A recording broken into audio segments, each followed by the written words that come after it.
This is your time. How can we earn twice as much in half the time with joy and ease while serving the highest good? That is our guiding question here at the Free Time Cafe, your home for heart-based business. I'm your host, Jenny Blake. Join me for conversations with authors, friends, and fellow business owners as we explore ways to free your mind, time, and team to do your best work. Now, on to today's show. Welcome back, Free Timers. Today I'm sharing an episode from the BFF Bonus Vault. This is one that I recorded in June of 2023, and it was immediately following the fantastic workshop that Pamela Slim did for us on certification and licensing. You can access over 100 bonus episodes and that workshop by joining Free Time as a paying subscriber. Just visit itsfreetime.substack.com and you'll see the options for how to join and how to access the entire vault of the entire history of BFF bonus episodes. So if you enjoy this podcast, there's 100 more of where this came from. Now, I hope you know the framework TM is tongue-in-cheek. I'm kind of poking fun, but also just joking around about here's a framework that I made up on how you can set up a framework for your IP in your business if eventually something like certification and licensing is what you want to do, but also just to make your material more memorable and accessible to the community that you care most about reaching. I hope you enjoy this bonus conversation. And again, if you join as a paying subscriber, not only will you get to attend fun live workshops, I love sharing behind the scenes looms on various templates and processes. You'll also get access to Stephanie Houston's recent How to Batch Create Your Entire Content Calendar for the year ahead with an epic multi-tab template. You're going to get all kinds of good stuff. Just visit itsfreetime.substack.com. Without further ado, here is the framework. And be sure to check out the show notes because I'm going to put all the links to everything I reference in this episode, as always. Thanks so much for listening.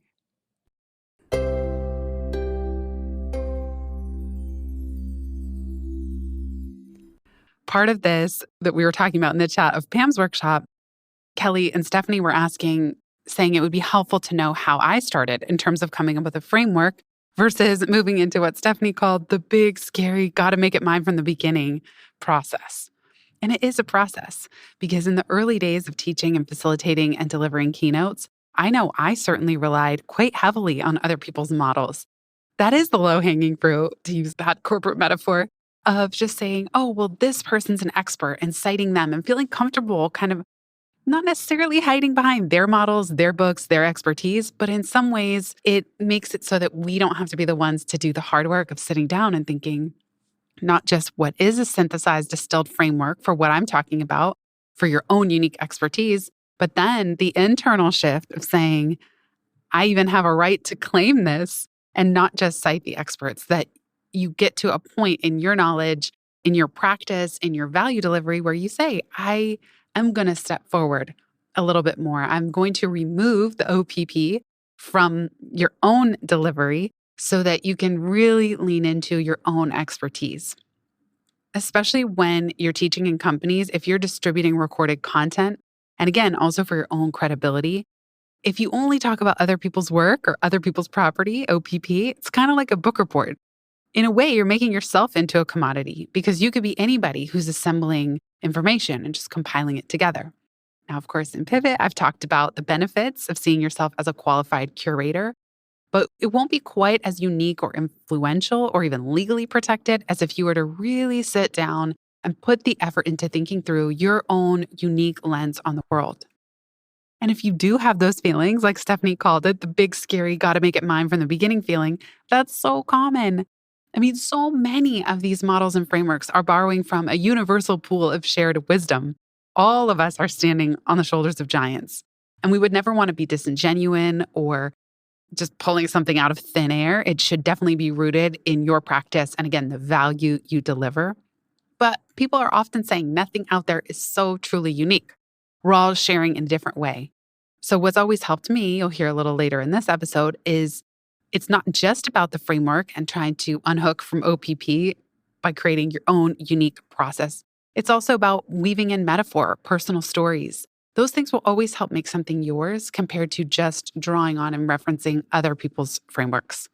So consider this a friendly reminder, a PSA, to as much as you can, start removing other people's methods, frameworks, diagrams from your materials. I would say 1, maximum 2 is okay, but look for the gap. What are you trying to reference? And how could you start to develop your own original thinking in those areas around that topic and around the transformation that you want to inspire in your audience? With all that preface, let's get back into the story of Sam that I shared in the May Q&A call. Imagine Sam is this frenzied, harried, kind of stressed out business owner who is bending over backwards for every single client who walks in the door. Whatever the client wants, Sam is apt to deliver it. Whatever customizations the client requests, Sam is on it. Whatever price breaks the client desires, Sam is willing to go there.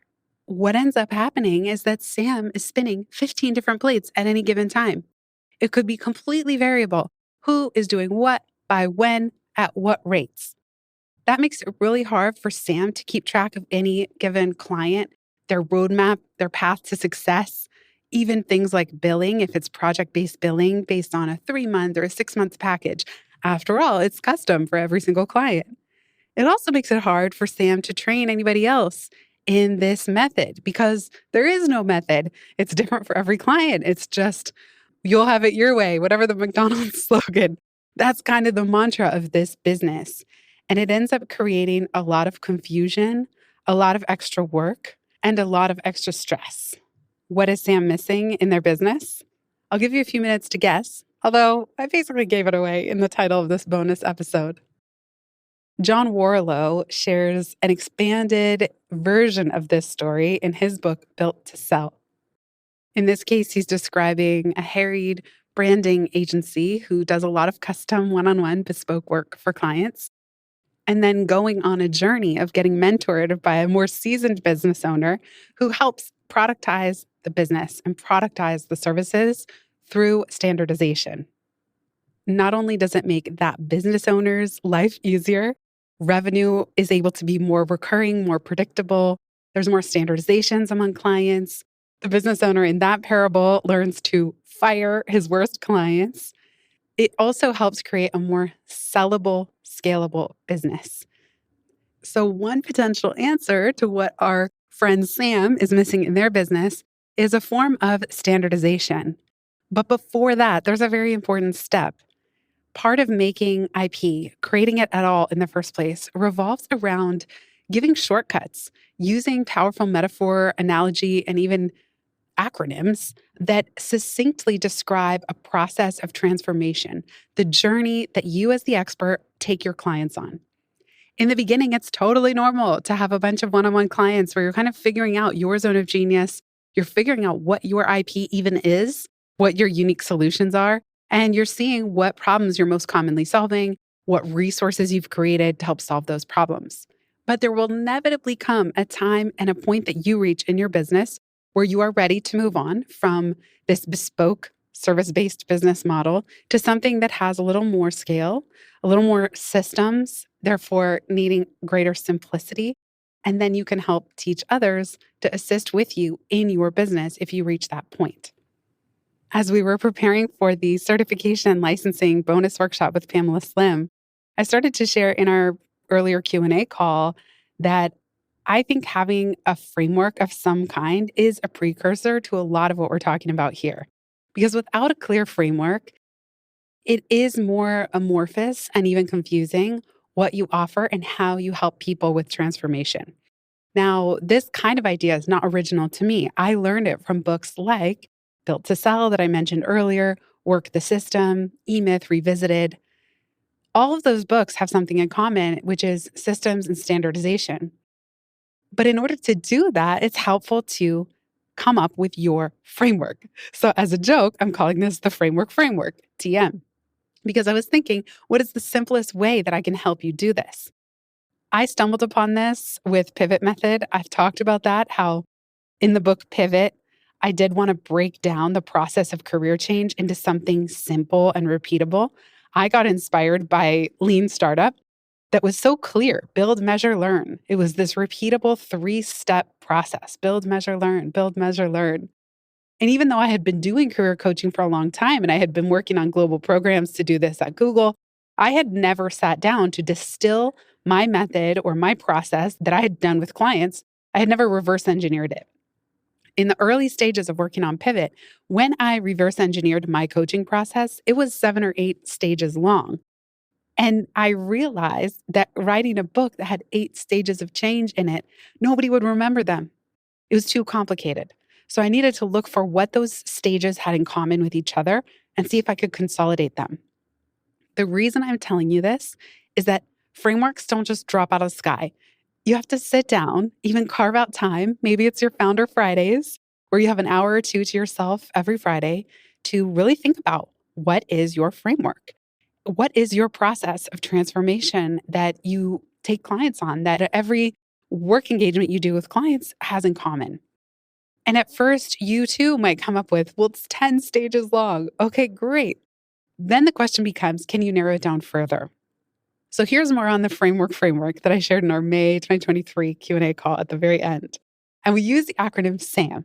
So there's a reason that I started out by telling you the story of Sam, the business owner, because I wanted you to also associate it with my acronym. Now, I kind of made this up on the fly. It would be even better if my acronym meant something or it tied to a metaphor. Like pivot and the pivot method is the metaphor of a basketball player. One foot stays planted. That's your strengths and your vision, while the pivot foot scans for passing options. It just helps to the extent that you can give people a visual or something very memorable to hook into. Here's the framework, following the acronym SAM. S is for solves a problem that people know they have. It answers a question, and I'll come back to this in more detail. A is for action-oriented.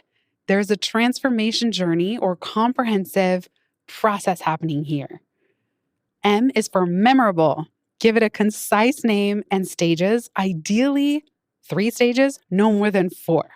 That's a big challenge. And of course, we don't want to be overly prescriptive here. For any rule, you could break it. But in my experience, it was hard for anybody I was teaching or coaching to even remember the 4th pivot stage, let alone the first 3. Super bonus if you can come up with, as I said, a metaphor, a hook, or a story that goes with your framework. Let's dive in a little more to S, solves a problem that people know they have, or answers a question. With Pivot, I've often shared the main question that I wanted it to answer, the prescription for the pain that the book is for, is when someone says, what's next? Or I just don't know what's next. Or I'm having a career crisis. I have a perfect on paper job and I'm not happy. I'm at a plateau. The main question there is what's next? And the pain is that it's hard to know sometimes, or it's hard to know how to answer that. So in the case of the pivot method, it's solving a problem. I don't know what's next.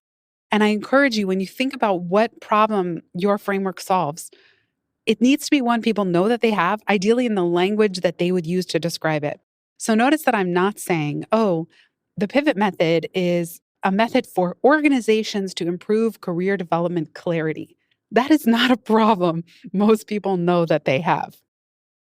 If you think about lean startup, part of the problem is that startups have limited funding and they don't know how to find product market fit. That's their problem. They don't have product market fit. Their runway is running out. They're about to blow up. Okay, so then the framework is build, measure, learn. Build a prototype or an MVP. Eric Ries popularized that idea. Then measure the success of that MVP, learn from it, and repeat that cycle. We'll be right back just after this.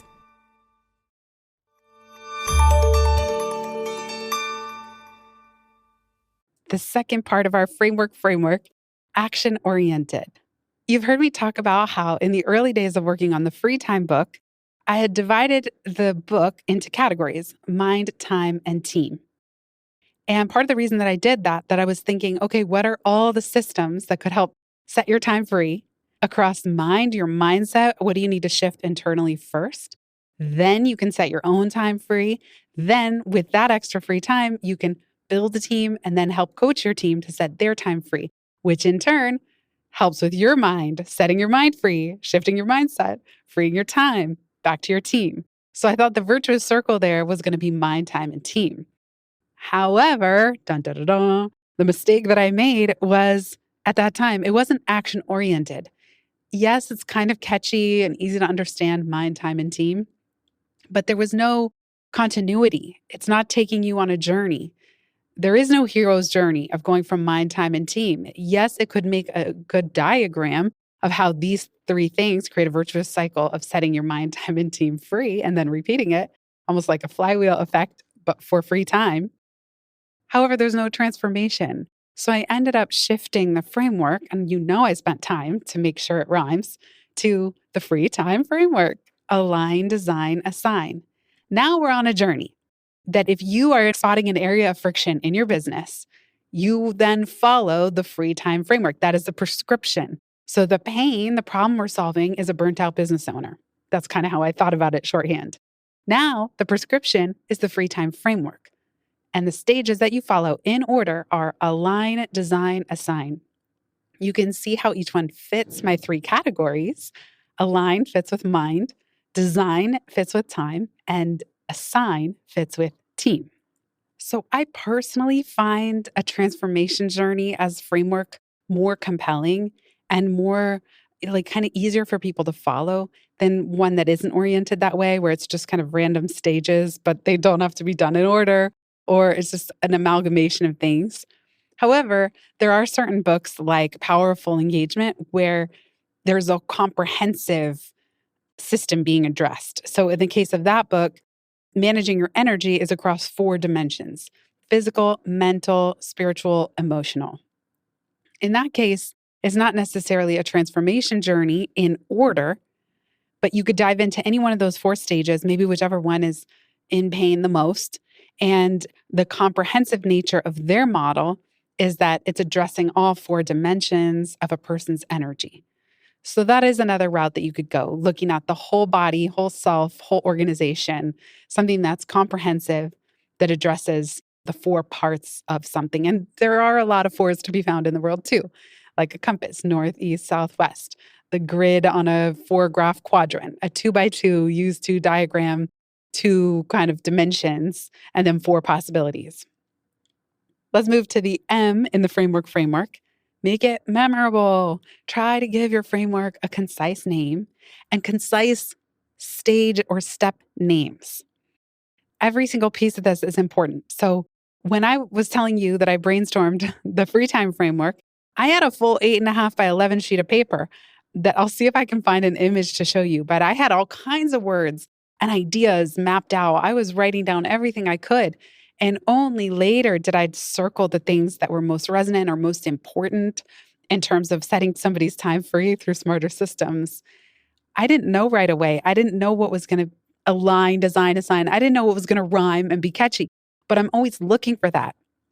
It doesn't make me any better at this process than any of you. It just takes intentionality to sit down and say, okay, not only am I going to boil my framework down into 3 or 4 stages maximum, but I'm also going to make sure it has a really clear name and that it's repeatable and memorable, and that even the stage names are easy for people to grasp and remember. Build, measure, learn, plant, scan, pilot. Do you remember the 4th stage of pivot? See, I told you it gets tricky. Launch. And then in that book, I even have a 5th kind of bonus stage: lead, align, design, assign. You could see, I find that it's most powerful when things are really short. A counterpoint, I read a recent article on the 7 types of rest. And you know what? I could guess at what the 7 types are, but it'd be hard. It would get hard for me to try to remember verbatim. Have you read this article? Do you know what the 7 types of rest are? I'm sure you could guess, but I'll link to it in the show notes in case you're curious. Here's a homework assignment. Read that article, go through the rest of your week, and then a week later, see if you can remember what all 7 types of rest are. I mentioned one of the bonus elements is metaphor or analogy. An example of this, Martha Beck in her books, Finding Your Own North Star and Steering by Starlight, and I'll put a link to an article that gives you a summary in the show notes.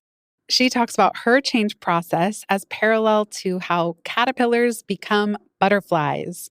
And so I'll link to this again in the show notes. These are the 4 phases of human metamorphosis. Phase 1 is dissolving, death and rebirth.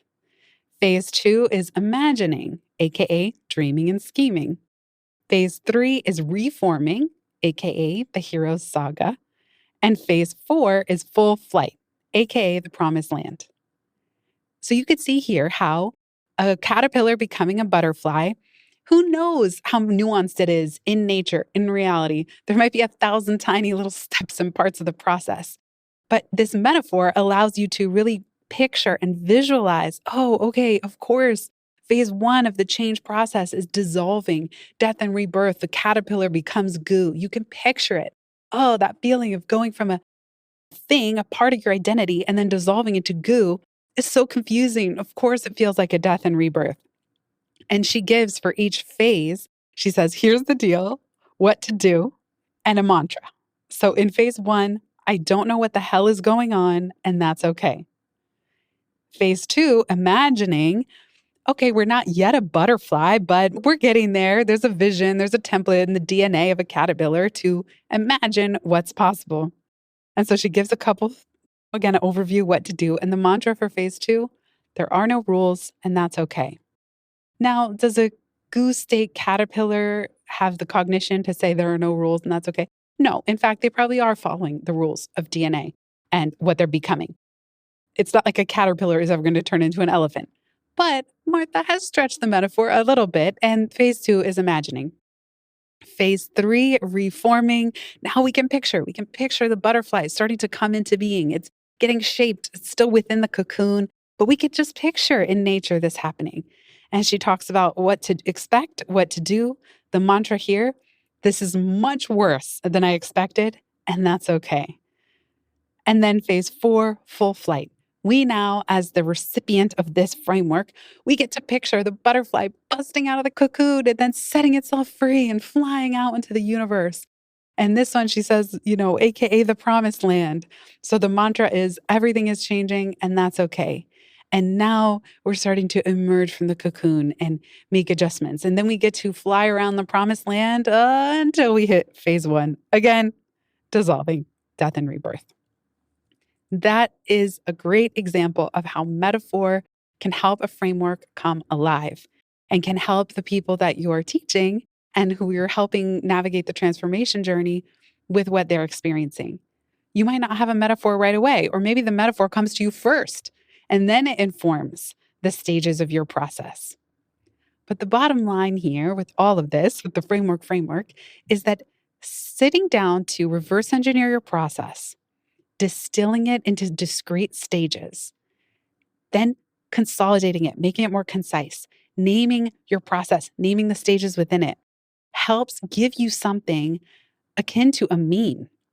You now have a packet of your process that is more spreadable, it's more teachable, it's more scalable, it's more systemizable. In Built to Sell, John Warlow gives 2 tips from Ted, the mentor, that I find particularly relevant here. Tip number 3, owning a process makes it easier to pitch and puts you in control. Be clear about what you're selling, and potential customers will be more likely to buy your product. Imagine somebody going to a website and this person's talking about one-on-one coaching. Sign up with me. I'll help you reach your dreams. I know when I was just starting out coaching, everything was super vague. It was just like, do you want more fulfillment in your life? Let's work together. But over time, your website and your services might say, I will walk you through my 3-stage process for transformation around XYZ topics or struggles that you're experiencing. Here's how it works. In month 1, we do this. In month 2, we do this. In month 3, or in quarter 1, quarter 2, quarter 3, quarter 4. So there again, we have the 3s and the 4s, 3 months in a quarter, 4 quarters in a year, or 4 seasons in a year. When you own and name a process, it gives people a sense of safety. It builds trust because clearly you've thought this through. They know where you're going to take them, a high arc, and they know that it's repeatable. Let's say if you are going to work with companies and try to go the licensing route, even for certification, when you have a proprietary process, it is easier to teach people how to serve you and customers and clients in that process. And then tip number 6 from Built to Sell, don't be afraid to say no to projects. Prove that you're serious about specialization by turning down work that falls outside your area of expertise. The more people you say no to, the more referrals you'll get to people who need your product or service. This is where having a framework and a process starts to become very powerful because you realize what you're good at, what your zone of genius is, the process you take clients through, and you start saying no to things that fall outside of scope. You stop taking on every client under the sun and giving them all such different things. You start to specialize. And when you specialize, you can create repeatable processes and systems and website copy. Everything gets easier. So part of the change that happens here is that you are able to say no to random one-off requests that are going to actually create quite a lot of work for you. And you say yes to what already exists, to what is polished and perfected in a certain way, although you'll always be working on it. And that is your process. That is your proprietary framework. That is your IP that now you can create more scalable services and products around. Another example of this is keynotes. Imagine somebody who says, I can give a keynote on any one of these 10 topics, and you list 10 workshops. It's actually not as compelling as somebody who says, these are my 2 signature keynotes. Let's work together. And you're not creating a different slide deck for every client. You have 1 slide deck per keynote, and that's it. Then the slide deck stays the same no matter who hires you because it's following your process. It's not just custom crafted for whatever the client wants. And so every next time you have a keynote, you're going to be doing less work because the base is already there. Yes, of course, you're going to customize your stories and your examples and how you speak to the slides, but the core fundamentals stay the same. I would love to hear more about this in Circle. What experiments have you been trying around this? Have you already landed on a framework or a process that you've named for your services? And if so, share with us in the comments. And let's just keep the conversation going. And if you do want to work together on any of this one-on-one, I would love to partner with you on thinking all of this through. That's at itsfreetime.com/Voxer and use promo code Voxer BFF in checkout. Have a wonderful rest of your day. If you've listened this far, you get a gold star. Thank you. Word of mouth is the most joyful way we can grow this show, and it helps us land interviews with the luminaries and insightful guests that you would most love to hear from. Please send this episode to a friend who might find it helpful. And for show notes and related links from this episode, visit itsfreetime.com. While you're there, make sure you're subscribed to the Time Well Spent newsletter. You'll get instant access to my tech toolkit, a continually updated list of all the software I use, along with the total monthly spend to run my business, where no one works full-time, even me. Visit itsfreetime.com/join. Remember, you are running the show. It's time for radical reimagining, and everything is up for grabs. Let it be easy, let it be fun, and build with love.